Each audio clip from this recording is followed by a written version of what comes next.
تعالى بقى هنا قرب لي كده شويه واحسب معايا الحسبه دي.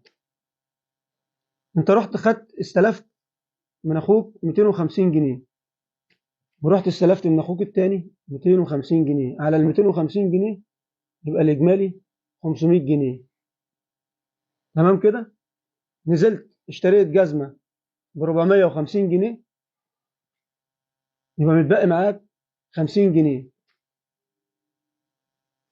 وانت راجع نادى عليك صاحبك قال لك سلفني 30 جنيه، رحت مسلفه 30 جنيه، يتبقى من ال 50 20 جنيه. رحت راجع مد لاخوك ده 10 جنيه ولاخوك ده 10 جنيه، اللي هم مسلفينك 250 و250، اتبقى كده الاجمالي. يبقى انت كده هم ليهم عندك كل واحد ده ليه 240 وده ليه 240. 240 زائد 240 يبقى 480 جنيه.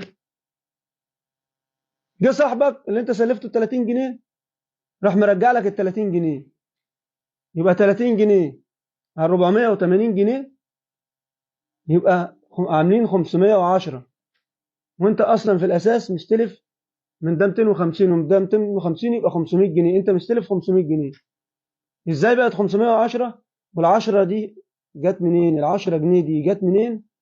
شغل دماغك كده وفكر ورد عليا في التعليقات تحت.